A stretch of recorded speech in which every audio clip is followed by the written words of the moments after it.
It's so great to be here, and I have to send out a special thanks to the Arbor Company for inviting me to be here. It's a they're great partners of ours, and we've enjoyed a wonderful working relationship. And so I'm going to dig right in, and thank you all for joining today. It's a busy time of year, so the fact that you're here is wonderful. So I'm going to share my screen. And hopefully this is going to come in. Yeah, looks like it is. Um, we're going to dig right into a caregiver's guide to a joyful season, and it's a quick season this year, isn't it? We lost a whole week with Thanksgiving being a little bit later in the season, so it seems like everything's just been on high speed as it is. But that's not such a bad thing, I don't think, especially since we see the Christmas decorations coming out before Halloween in some places. I'm sure some of you have seen that as well. So they keep pushing it earlier, and of course that's a marketer's dream. So we get a good month or a month and a half before Christmas is even here that we start seeing signs of it, don't we? So let's look at today. We're going to talk about, I'll give you a little bit of my own personal journey, and also to say that I am not a caregiver expert, but I was a caregiver for a very long time, which is how I got into this space and doing what I'm doing with Age-u-cate Training Institute. And it really was born out of my passion to help other caregivers with the challenges that I went through myself for 15 years. So during that time, I learned a lot. We continue to learn from each other, right? That's just part of a caregiver's journey is sharing your own story with others. And like Melissa said, um, as I'm speaking today, I really encourage you to chat in some things that you've learned that we can share together after I am finished presenting. Questions that you may have for me. We'd like this to end with interactions. So please be thinking of that as I'm going through this. And again, don't hesitate to share what you have.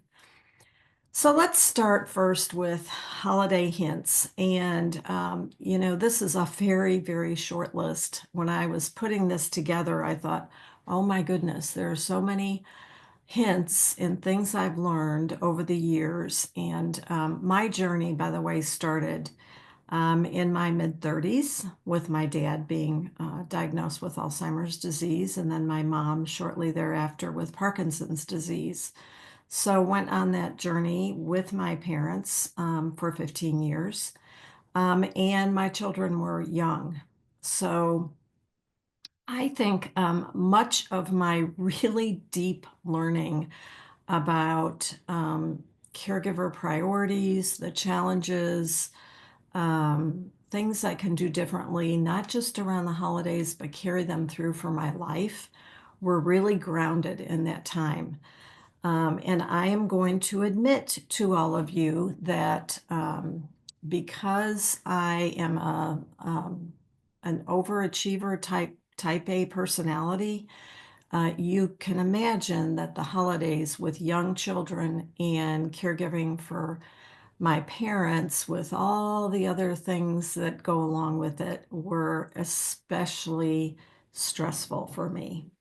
And it wasn't until I actually took part in some caregiver support groups and started learning from each other and from other people and sharing ideas and really doing a lot of soul searching that I felt like I was really making strides in learning what's important about the holidays and what was important to my family, to my children, to my extended family and friends, what I wanted the holiday season to look like for me, and learning to prioritize. So this is by no means an exhaustive list. This is just something to get us started to have some good talking points. So make your time together meaningful is a really broad topic, right? But it takes us really digging deep and saying, what are those things? And I'm sure all of you, whether you're a professional or a family caregiver or a family member helping the primary caregiver in your family, hopefully you've had a chance to determine those important things that mean the most to you and those you love around the holidays. I can't stress enough the simplification of gift giving for your loved ones, looking at it as a whole for you. There is so much research now into the marketing push around the holidays, and we have it at all angles, don't we? It's on social media, or ads, TV, wherever we are. We walk into a store, and it's starting to hit us again before Halloween in some cases now. So it's that push that we are told the holidays have to be perfect, and nostalgia and making it joyful and wonderful and magical. When it's simply not. No holiday is perfect, and if we go into it with those expectations, we're going to be most of the time a little disappointed, right? Because things happen during the holidays. Family members get sick, they have the flu, they have colds, um, all kinds of bumps and bruises during the holidays happen. But when you're a caregiver and you're caring for an older adult, an especially delicate time because it can be more stressful for them and more stressful for you with all your other duties that you have in life. Remember that as a general rule, smaller gatherings are more impactful for your loved one. As we get older, our worlds get smaller. If we have any kind of chronic illness or neurological diseases, that world gets even more more smaller. And so I'm going to tell you a story that I hope will help you kind of understand this and put it in perspective. But my mother-in-law lived in Nashville, and she was in her 90s, had vascular dementia, was living in a care community, and our large family decided that they would have a gathering and in the community room, and it would be on Christmas Eve day, and all the family would gather for my mother-in-law's holiday celebration. And I was a little concerned with this because this was just a few years back, and certainly understood a lot more than I did many years ago when I started my caregiving journey. We all get smarter as we go along, right? And so there were maybe 25 family members of all ages here for my mother-in-law's, to really have Christmas with her. And she came in her wheelchair, and there were just gobs of gifts on the table, and I could see in her eyes that she was already a bit overwhelmed. Certainly, it was clear that there was probably way too much going on for her. A lot of chatter in the room. We had food, and people were all wanting to talk to her, and it was just a lot. It was too much. And sure enough, in about 40 minutes, and we had the room reserved for a couple hours. In about 40 minutes, she had not opened all her gifts, just a few of them, had a little bit to eat, not much. We had, appetizer type things. And she just said, I'm ready to go back to my room. And And so we brought her back, and I thought, yeah, I think everybody knew at that point probably things would look different going forward. That small groups, maybe 2 or 3 members of the family, visiting her with maybe a small gift they had, and would be much more meaningful to her and spread that time out. While it was probably great, for the family to feel like, oh, we had all gotten together for her for maybe the last time, who knows? Intentions were there, but for her, it was just too overwhelming. So think about that as your family is coming into town, as you have many generations of family, and you're going to include your loved one, whether they're in a care community or at home or living with you, that we kind of downsize those groups, those gatherings, make it quieter. Um, if there are children, which is wonderful, most older adults will just light up with children or pets. Make that for brief periods and really look for signs where they're ready to call it quits. They're ready for you to go and maybe come back later on a different day or a few hours later. Give them time to rest. And think about when you're meeting with them, what are you going to do? What are you going to talk about? Can you bring photos? Can you bring some memory books? Can you bring some music and sing together? Or, depending um, on their how well they are. Maybe they just want to have some soft music, maybe no music at all. Use touch. It can be such a priceless gift, and it doesn't have to be. It can be very simple touch, maybe just holding their hand or stroking their arm or anything that is appropriate for them and for you. And again, depending on what their preferences are, and knowing what would make them feel happy and engaged and connected to you, because that's really what's most important. So remember that when we focus on meaning over material, we give a gift that lasts far beyond the season. We know that the gift may be something that they can look at, and certainly that's not to underplay the value of a simple gift. It can be something very sweet, but the gift will go away, right? It will maybe go in a drawer, or if it's a photo of a family that's really special and wonderful. But it's how you make them feel that they're going to remember that. And so, what is it that you can do for your loved one that will give them that feeling that they are loved and feel valued and treasured, and that this was a very special time for them to see the people they love? So, overall, practicing patience and understanding, really good hint. Being prepared for changes that might happen at the last minute, and just flexibility is key during the holidays. Things change, circumstances change, and going with the flow is probably one of the most valuable lessons we can all learn, right? In life, not just during the holidays.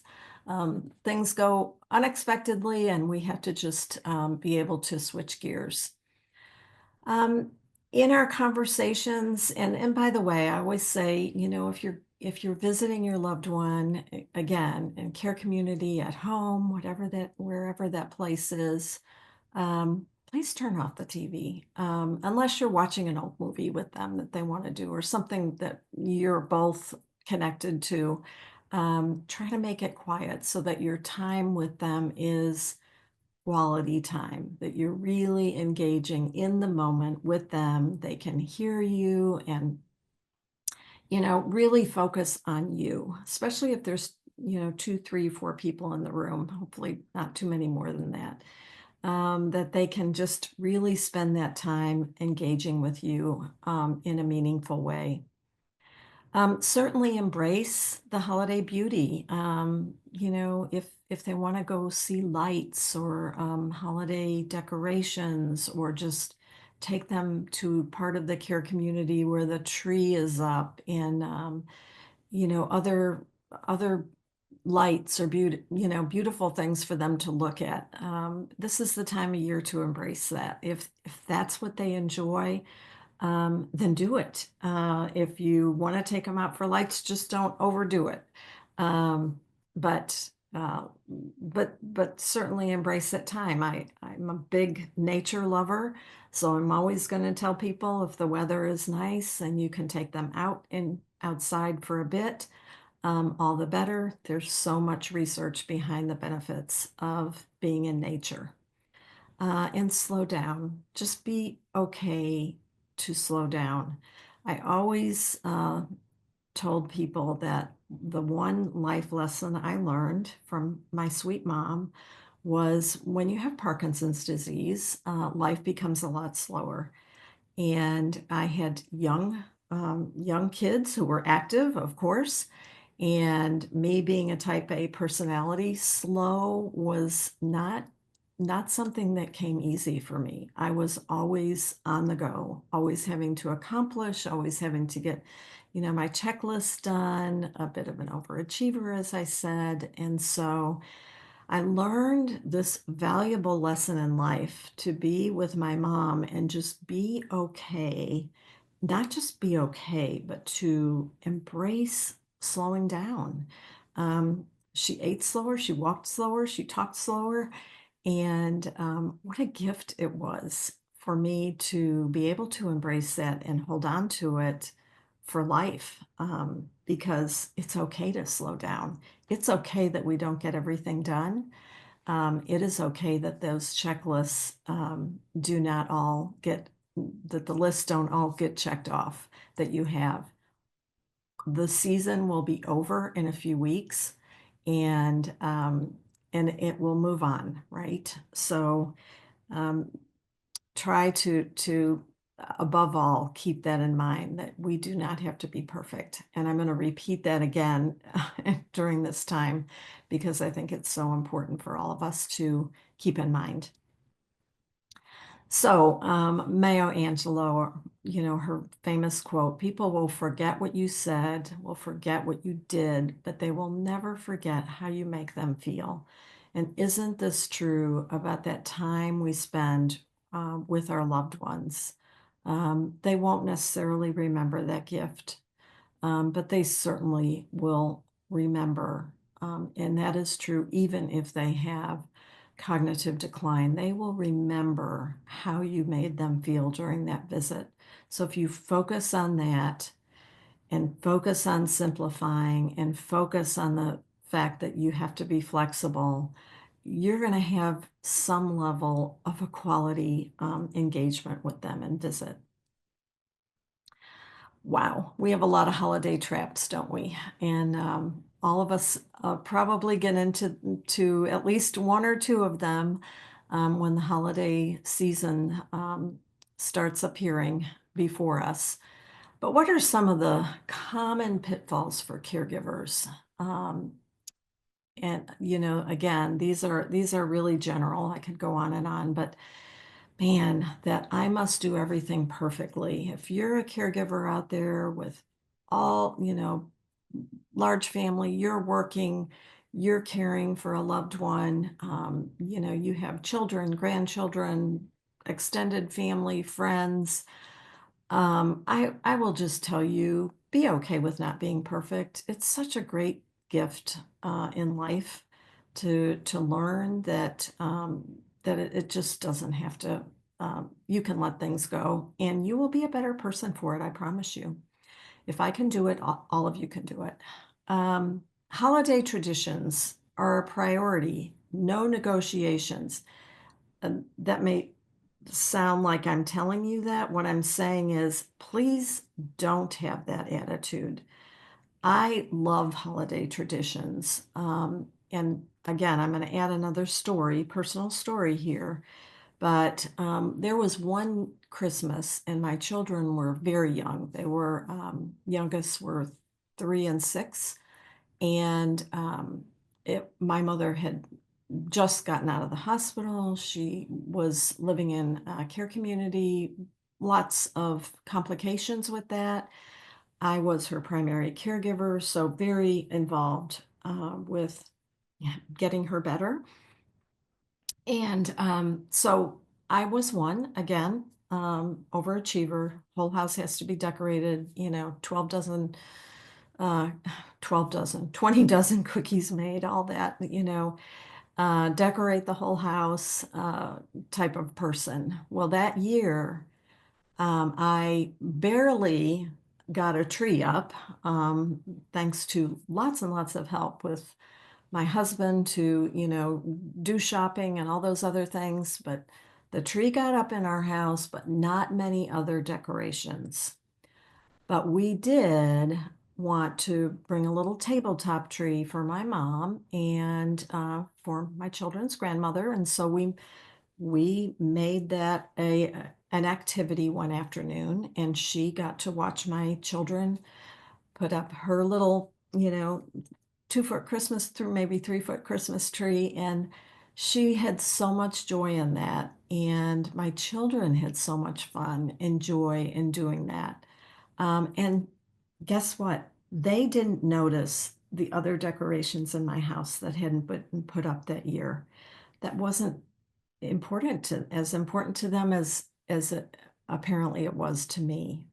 We had Christmas morning, we had our Christmas tree, and we stuck to some of our, closest held traditions, and all was well.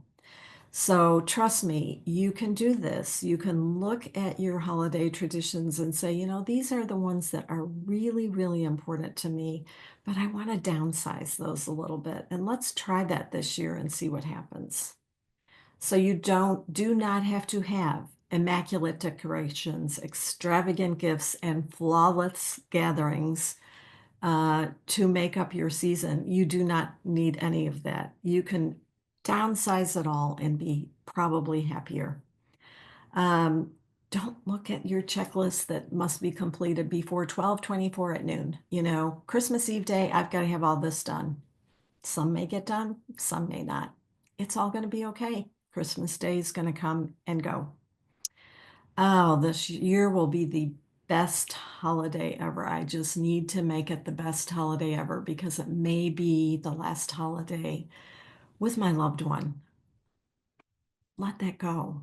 Make it the best holiday that you can with all these other things we've just talked about. For this year, we're going to do the best we can.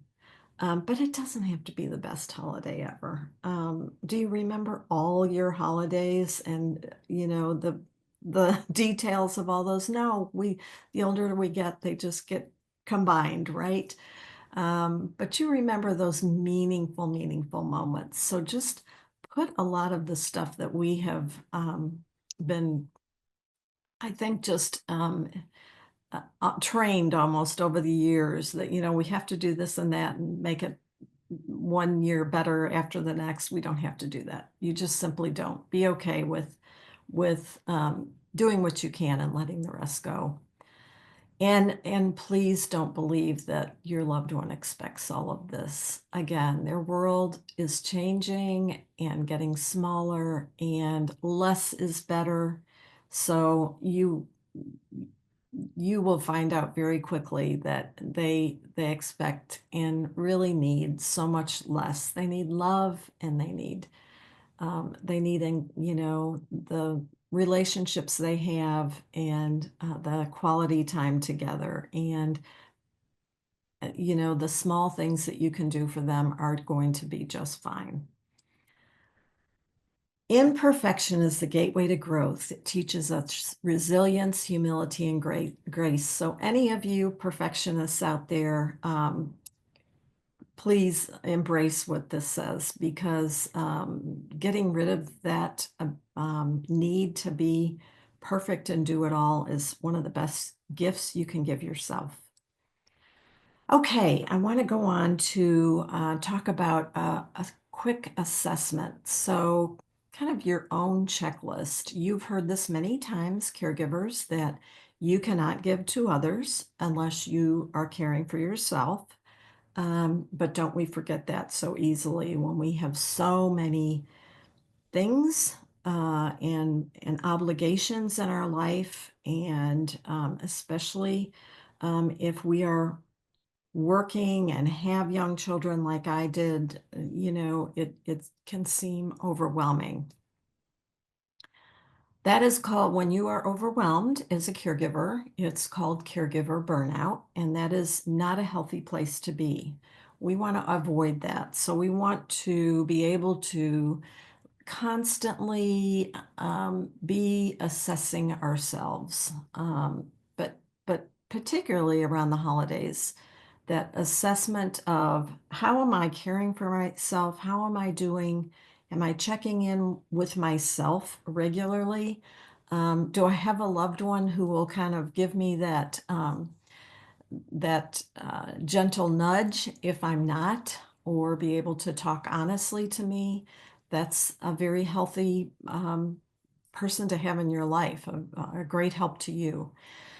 But let's look at the holidays and assessing yourself from that perspective. So, am I doing things during the holidays that bring me joy? Or am I doing things that are just keeping me busy?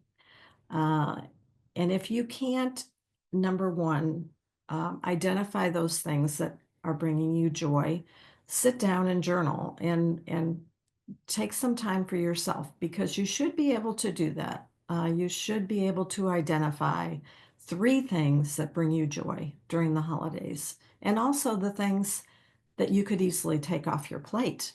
There are many things that we do during the holidays, especially, that we do just because we think we should do them, but we don't enjoy them. Um, Things that you can ask and should be asking help from other family members and close friends. Asking for help is one of the healthiest things you can do as a caregiver, and that is um, learning to ask for help. And I'm going to take a moment to tell you one of the things that I learned in my journey that I then taught others for many years was, if you are a person who has a hard time asking for help, um, and when people ask you how they can help and you are not able to tell them, uh, those people will often quit asking you, even though they really do want to help you, but you can't tell them what you need. Make a list of the things that would really be a help to you. Maybe it's grocery shopping or a pharmacy run, or help with house cleaning for your loved one, or even yourself, or a few meals during the week. Have that list out so that if they ask, you can say, you know what, this is one thing that would really be a huge help to me if you could do this. Because remember, the people who love you and they want to help you, you are keeping them from a blessing and something they want to do when you say, no, I'm fine. Because all they have to do is hear that a couple times, two or three times, and they're going to say, apparently she's fine or he's fine. And so I'll quit asking. Don't do that, because you close doors and you keep others from doing what they want to do. They love you. They love your family. So allow them to do something that would be a good connection with what works for them. So giving them some options too is a very healthy thing. Do you have realistic expectations? Realistic expectations are that this is not going to be the best Christmas ever on, in my long list of Christmases. It may be, but it may not be. There may be moments that are just wonderful, and you're going to embrace those. And Many of those moments will be surprise moments or something very small. And I always um, would suggest then if there were just wonderful moments during this holiday, if you can video them or write them down so you can just capture those and be able to embrace those throughout the year, share it next year, do it. And am I being flexible? Am I going to accept that? And it's not going to be perfect. The family's going to come in, family dynamics change when there's a loved one who is aging. So that's complicated, and that's a whole area we could talk about for a very long time on family dynamics. So just set those expectations at a realistic level and know, hey, am I going with the flow? Am I going to promise myself not to get not to get anxious or angry or just get out of sorts? Or am I going to promise myself that I'm going to just accept the moments and the changes that have taken place, maybe this year from recent past, from, with my loved ones, with families. Um, you have a choice. And it's not what happens to you, it's how you react, right? How you choose to react to the circumstances. And again, this last one goes back to the first one, which is, have I really thought through what is most important this holiday season? And I know we're well into it by now, but you've got this next week to say, hey, what is it going to look like? What is this time going to look like when I'm with my loved ones? What do I want it to look like, if possible? Um, for the for my loved one who I'm caring for, um, it might help you to just write it out, make some quick notes, and I think it'll help you. I really do. So, basic self-care practices, and these again, I tell everybody self-care, they're basic self-care practices we all should be embracing, right? We should all be exercising. If you're not doing it like you usually do throughout the year, try not to give it up completely during the holidays. If try to get outside every day, take walks, do something. If you can't take walks outside because of the weather, get to a gym or somewhere where you can move. And be okay that you might not do it on your as you regularly do, but do something. Keep your holiday indulgences in check. All I'll say is, if we just go crazy and eat all the Christmas cookies we want, we will be paying for it come January 2nd. And we're going to be saying, why did I do that? Why didn't I just, you know, tame it down a bit? So we all want to enjoy the holidays and the good food of the holidays and whatnot, but just down a notch and you'll feel better for yourself. Do something for yourself every day. That might be as little as getting up a bit earlier, having a cup of coffee by yourself, your coffee or tea or whatever your morning ritual is, just having that time for yourself at some time during the day to, if you have a meditation practice, if you do yoga, if you do deep breathing, whatever that is, something that will listening to Christmas music, your favorite Christmas music. If that's something important to you, carve it out that that's just your time during the day. Remind yourself to practice understanding, empathy, and patience. And again, some of these practices, you just have to be intentional. You just have to remind yourself in the morning, this is what I'm going to do today, because the closer I get to family coming in, to all the activities that are going to happen within the next week or 2 weeks, some of it's going to be chaotic. And so I'm just going to do that. I'm just going to do the very best I can and make a promise to myself. You may, fall down on that, and that is okay. That's accepting imperfection. Accept that you're able to do certain things and other things have to be taken off the list this year. That's it. You are not going to be able to fulfill that checklist, and the holiday will come and go. You will be fine. If others can't understand that, then it's really too bad, but that is life. I'm a big believer in journaling and nature walks and deep breathing. That to me is my self care practice, but yours may be, um, going for a massage, getting your nails done, going for a round of golf, whatever that is, playing pickleball, whatever that is for you that de stresses you, makes you feel good after the end of that activity, gives you some insightfulness.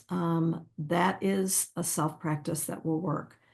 All of these will help you in moving into the phase of caregiver burnout, which is absolutely what we want to avoid, not just during the holidays, but all year.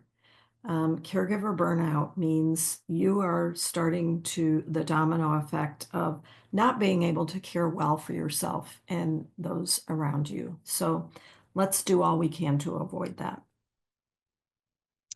Okay, um, remember, the holidays are a special season and has different meaning for each of us. Embrace what is important to you and your loved ones.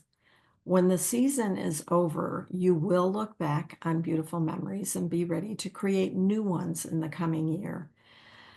I want to just add to this that, as I said when I first started, that the holidays taught me a lot about not just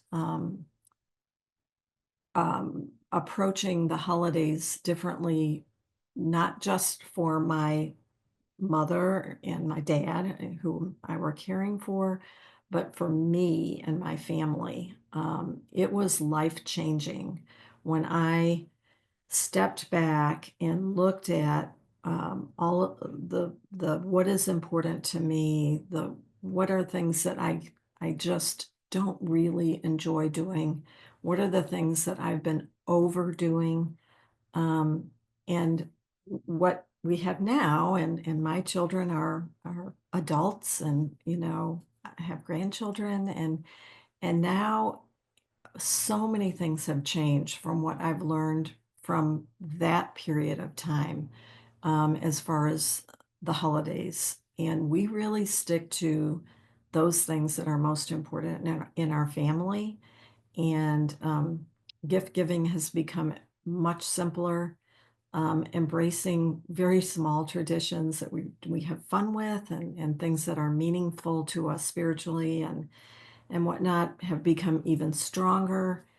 And I can very happily tell you that I am not a perfectionist with the holidays at all. I'm probably become so far from that, and I enjoy them a whole lot more. So it has helped me, and I hope this will help you. If you could just take one thing away, I want to add two because I do have a few minutes. That one of the things I used to do, I used to facilitate caregiver support groups. This is something I started. It was I was caring for my mother and then kind of moved on from that. So I did it for about 6 or 7 years. And so obviously during that time, um, had the privilege and honor really to help so many people navigate the caregiving journey. But one particular activity that we did for the holidays that just year after year became something very special, not only for me, but to those that were in my groups, was we would write a letter. We would do this in about November, or if the support group was early December, we'd write a letter to ourselves about what we wanted our holiday to look like. and what we hoped it would, what now this is after learning a whole lot about simplifying and all this, what we really wanted to take away from this holiday, what was most important. And they'd write the letter and then they'd give it to me and I would mail it to them so that they receive that after January 1st. And they could look at that and see if they had actually accomplished what they wanted to, if they actually could read the letter and come back and say, yeah, I didn't do all of these things, but I did a lot of them and I really feel good about myself. So that's just something, you could do that to yourself. Just write a letter to yourself, give it to you know, mail it yourself or give it to a loved one to mail to you. So that's just a quick share and something that has helped a lot of people that I've been able to help through the years. So I'm going to thank you all. I am going to stop sharing my screen and come back to Melissa, and hopefully you have shared with her some tips that we can share with each other, or you may have questions for me. So let's go back. Thank you, Pam. So eloquently spoken. Some really great tips and a lot of things to sort of, if you weren't writing notes, to just keep in the back of your mind. When things start to get just a little bit stressful. I do like the self-care and again, just taking the time to slow down. And those of you who are watching, if you have any questions for Pam, this is a great time to get those in. Or if you just want to share maybe some tips of your own with the group, that would be a great time to do it. Again, the Q&A button at the bottom of the screen is where you can type your questions out or your comments, and I'll be happy to read those to the group. Pam, we talked just a little bit about your background, and I know there's a lot of your company, which again I enjoyed the name, very much related to dementia caregiving. Is there anything, if our guests are watching right now, and this always seems to be such a popular topic, any a tip or two perhaps for those who are caregiving for somebody specifically with dementia? Yeah. So caring for someone with dementia, obviously, especially around the holidays, definitely escalates the conversation a bit because it's complex. Dementia changes by the day, by the hour, by the minute, um, and our loved ones also. Will generally start to decline with that, and it could be a surprise to family members who haven't seen them for a while. So I think one of the valuable things that you, if you are a primary caregiver, can think about if you're going to be meeting with extended family during this time is to talk about the changes in your loved one, their cognitive abilities, their mood, their, things that you have noticed, to not just prepare them, but to also have them be included in what could be a time of good quality conversation among families. People with dementia, when I talked about world getting smaller, people with dementia's world gets smaller faster. And so all these tips about gift giving, for instance, even something small enough to think, is this gift something they'll be able to open themselves, or would it be a gift bag be better? Are they going to know what it is that I'm giving them? If it's not, then is it important to give it to them? There are things that they might need, but keep it really simple. I just can't stress that enough. The activity and amount of activity, people living with dementia, it just is too much for them almost all the time. Keep So these visits quiet. Do engage, like I said, bring in generations, but in small groups and spread it out. They get tired. Um, more easily and they become more overwhelmed with the chaos.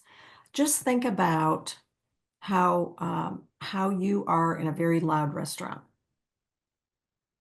And I can think about that because we had dinner with friends just this past weekend where there was just a huge crowd and they were making lots of noise and it was fun to see them making lots of noise, but we could not hear each other. And it wasn't the most pleasant. You know, I kind of left there thinking, gosh, I should have just had had my friends over to our house. It would have been more pleasant. People with dementia, and I mentioned turn off the TV. You know, so many times we think, oh, we're just going to keep the TV on in the background. It's just um, one more thing that is going to, you know, complicate their brain. You want to engage with them. Yeah, the sensory overload, I think, is something that I'm so glad you mentioned that because my goodness, with people and talking and as you mentioned, the TV and music and I mean it's a lot. And so I'm wondering too, if you've maybe experienced or can offer tips for those of us who are caregiving for somebody who maybe is hard of hearing or and maybe they're not wearing their hearing aids. I mean, how can we navigate somebody who may be on the opposite end of the spectrum so that they can be a part of the gathering and a part of the festivities? Yeah, good question. So, if they're hard of hearing or they've lost their hearing aids or their hearing aids are not working, you know, any of those scenarios could be a possibility. Um, uh, you know, having a whiteboard to write out some things, it could be helpful. Again, I'm a big believer in using the power of, you know, holding their hand or just, you know, if if you have children, they can enjoy watching children do things without having to hear them necessarily. It's often better, but maybe not if there's lots of activity. So try to think about those tactile abilities they have, and you know what do they respond to in engagement when they can't hear. And again, watch for their body language changes. We all can tell when somebody is agitated or upset or, you know, needing to leave a room. It's always that, you know, you can tell when somebody's had enough. Be very cognizant of watching for that. And that actually will lead to the question that we just got from Heidi. Heidi, thank you so much for asking this. I think it'll help quite a few people. And it was actually exactly where I was going to go with my next question. How do you ask visitors that your loved one needs a break, rest, and is no longer enjoying the visit? So as you mentioned, sort of, kind of be mindful and watch for the agitation, but how, in what ways can we ask that without seeming like we're pestering somebody as we constantly try to check in to ensure they're enjoying the moment as well? Yeah. You know, I'm thinking through just some of my visits where I would say, you know, we're gonna just take a break. Maybe we have to go to the restroom. We're gonna, you know, and you make it on you. Would that be okay? We're just gonna step out for a minute. Instead of do you, you know, are you tired? Which they could take as are you tired of us? Which they probably are not. They may be. They may certainly be. But you know, put it on you. Also, I mentioned I'm thinking in the scenario of you're visiting in a care community. It, that's where I said take them, you know, on a stroll to see the Christmas tree lights, or just through the halls or the activity room, or if there's a courtyard outside and you can go out for some fresh air, not having to engage at all. Just just take them, you know, get them out of the room or environment that they're in. You may be meeting in an activity room where there's lots of other families talking and meeting with their loved ones. So it could very well be that just taking them to another room may be helpful. Yeah, Heidi, I hope that that helps. Again, these are all really great tips. The holidays, we're kind of coming into that home stretch, as we mentioned, taking it full circle to the top of the webinar. It with your experience and your background, and maybe your own personal experience, what are maybe the lasting memories that you feel you've created, or that you've talked to others and they have created as well for their loved one who they're caregiving for, or an older mother or father, that maybe you could share with others, that they can say, I never even thought about that. And what a great way to maybe spend what could be the last holiday with my mother or father, or my grandmother or grandfather. Yeah. Well, certainly personally, I have so many because, as I mentioned, I learned so much, particularly from my mother. She was very near where I lived, and the journey with her was almost 10 years. My dad had already passed away, so Parkinson's disease is something that also is very, very complex, changes all the time, and so my memories were of those holidays changing, slightly over the being able to make those adjustments. But I will tell you that her joy was in my children, seeing her grandchildren, some of this, we used to play games, and those times were just so special, just the two of us. Um, Going and taking her to a Christmas concert at church was very meaningful to her, and meaningful to me, but to do it together with her was just um, so joyful for both of us. So, and I learned I am not going to take any of these small moments for granted. And when I learned that, that opened up my world of joy of it's in the small things. It's really not in the big things. And also to write those things down for yourself. I mean, these are the memories that she passed away in 2007 that are still very alive for me, not just during the holidays, but all year.